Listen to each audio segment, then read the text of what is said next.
এটা বিস্ময়কর missile city. Iran ভূমি থেকে 500 মিটার গভীরে বিস্তৃত টানেল তৈরি করেছে এবং এই টানেলের মধ্যে ইরানের নিজস্ব প্রযুক্তির উদ্ভাবিত বিস্ময়কর সব মিসাইল স্থান পেয়েছে।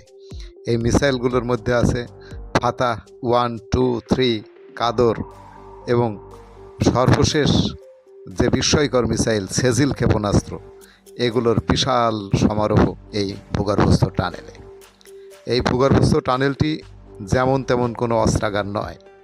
এটা মাটির এত গভীরে নির্মাণ করার কারণে এর উপরে মার্কিন B-2 বোমারু বিমান দিয়ে যদি স্টিলথ ক্ষেপণাস্ত্রও নিক্ষেপ করা যায়, তারপরেও এই টানেল অক্ষত থাকবে।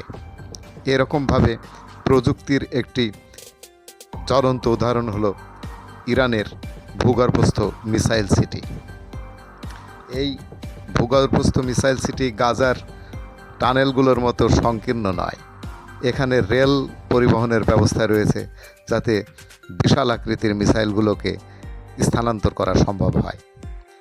ইরান সম্প্রতি যুক্তরাষ্ট্রের ক্যালিফোর্নিয়ায় যে হামলার হুমকি দিয়েছে, তাতে এরকম ধারণা করা হয় যে এই অস্ত্রাগারে আরও ইম্প্রোভাইজড টেকনোলজির বিভিন্ন ধরনের ক্ষেপণাস্ত্র থাকতে পারে এবং এমনকি সে সমস্ত ক্ষেপণাস্ত্রের কোনোটিতে আবার পারমাণবিক ওয়ারহেডও থাকতে পারে।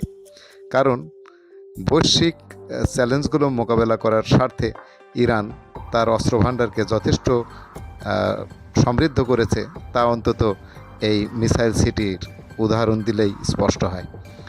উন্নত প্রযুক্তির বিভিন্ন রেঞ্জের সুপারসনিক মিসাইলগুলো ছাড়াও ইরানের কাছে অত্যাধুনিক যে সমস্ত ড্রোন যুদ্ধক্ষেত্রে ব্যবহার হয়, তার রয়েছে এক বিরাট ভাণ্ডার।